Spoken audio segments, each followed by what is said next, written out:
आपका स्वागत है आपके अपने YouTube चैनल महाअध्ययन में। वीडियो को लाइक करें और अगर अभी तक चैनल को सब्सक्राइब नहीं किया है तो जल्दी से कर दें। आज हम करने जा रहे हैं हमारी 7वीं की कक्षाओं के लिए सामाजिक विज्ञान की वर्कशीट जिसका नंबर है 22 और आज हमारी तारीख है 14 दिसंबर।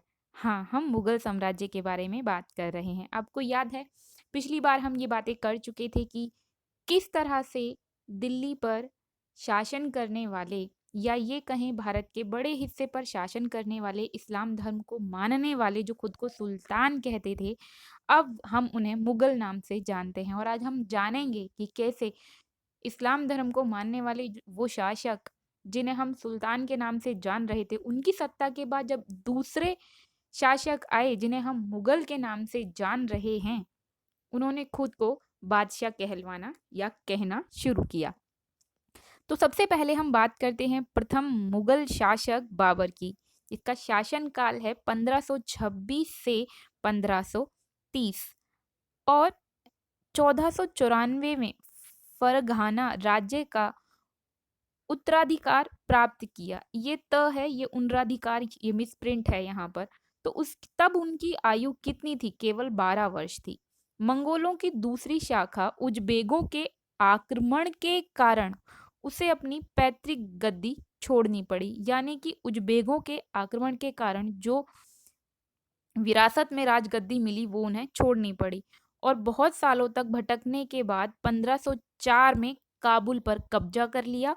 उसने 1526 में दिल्ली के सुल्तान इब्राहिम लोदी को पानीपत में हराया और दिल्ली और आगरा को अपने कब्जे में ले लिया। तो ये थी पूरी कहानी कि किस तरीके से अपनी पैतृक गद्दी को छोड़कर इन लोगों ने पहले काबुल पर कब्जा किया और फिर काबुल से 1526 में दिल्ली पर अपना अधिकार जमाया और साथ में आगरा पर भी। अब बढ़ते हैं आगे की तरफ। हम बात कर रहे थे प्रथम शासक मुगल शासक बाबर की और उसी के संदर्भ में हम कुछ और बातें भी जान लेते हैं। मैंने ये आपको बता ही दिया है कि मुगल शासक बाबर की जब हम बात कर रहे हैं तो इनका शासनकाल ये है। साथ में कुछ और खास बातें, 1526 में इब्राहिम लोदी को एवं उसके अफगान समर्थक यानी कि जो उसके साथी थे अफगान के, उन्हें कहाँ पर हराया? पानीपत में हराया।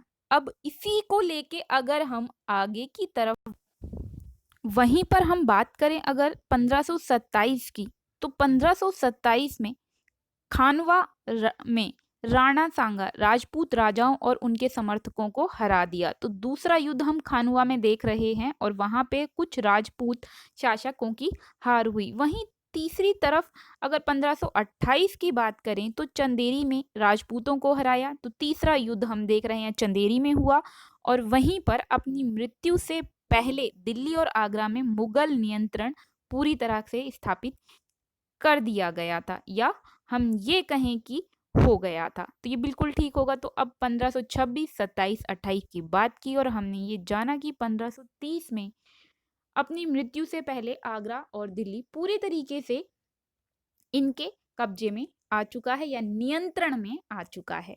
अब बात कर रहे हैं हम कुछ और खास बातों की जो है बाबर के ही बारे में। तो शुरू करते हैं। बाबर ने राजत्व सिद्धांत में परिवर्तन कर सुल्तान की जगह बादशाह की पदवी ली, जो मैंने आपको अभी अभी बताया था अपनी वर्कशीट को शुरू करते हुए। दूसरी बात, बाबर ही था जिसके साथ भारत में सबसे पहले तोपें इस्तेमाल की गई। तोप आप जानते ही हैं जिन्हें हमारी मिलिट्री इस्तेमाल करती है, आपने टेलीविजन में देखी ही होंगी, जिससे गोलों को छोड़ा जाता है, बारूद के गोले दागे जाते हैं। तीसरा बिंदु बाबर के बारे में ये है कि वो तुर्की भाषा का अच्छा जानकार था और उसने अपनी आत्मकथा तुझके बाबरी भी तुर्की भाषा में ही लिखी है। साथ में 1530 में बाबर की मृत्यु हुई, जो मैं आपको पहले भी बता चुकी हूँ। अब बढ़ते हैं इस ओर की आज हमने क्या सीखा। सबसे पहले हमें बताना है प्रथम मुगल शासक का नाम, जो कि हम बात ही कर रहे हैं पहले मुगल शासक के ही बारे में, बाबर। वहीं पे हम अगर दूसरे बिंदु की ओर बढ़ें बाबर की आत्मकथा का नाम तो वो है तुजुक-ए बाबरी। कहीं-कहीं पर ये आपको तुजुक-ए बाबरी लिखा हुआ भी मिलेगा और कभी-कभी ये ए क के साथ जुड़ा हुआ मिलता है, जैसे आज हमारी वर्कशीट में जोड़कर लिखा गया है। वहीं पर इन्होंने हमसे पूछा है एक सुल्तान का नाम, मतलब ये जानना चाहते हैं हमें पुरानी बातें कितनी याद हैं, तो बिल्कुल सही बात है, याद रखनी भी चाहिए। तो एक शासक का नाम लिखना है, मैंने सुल्तान इल्तुतमिश लिखा है, आप चाहें तो और बहुत सारे नाम लिख सकते हैं। हमने अलाउद्दीन खिलजी के बारे में भी बहुत बातें की थी, मोहम्मद बिन तुगलक के बारे में भी काफ़ी बातें की थी। वहीं हमने रज़िया सुल्ताना का भी ज़िक्र किया था, जो एक स्त्री थी और शासिका बनी। तो ये थी हमारी आज की वर्कशीट।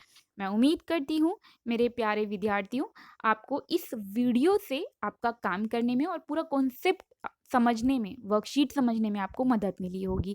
अगर आप चाहते हैं महाअध्ययन इसी तरह आपके लिए वीडियोज़ लाता रहे, आपका होमवर्क आसान होता रहे, तो ज़रूरी है महाअध्ययन चैनल चलता रहे, उसके लिए ज़रूरी है चैनल्स को लगातार लाइक्स, शेयर्स, व्यूअर्स और सब्सक्राइबर्स मिलते रहें।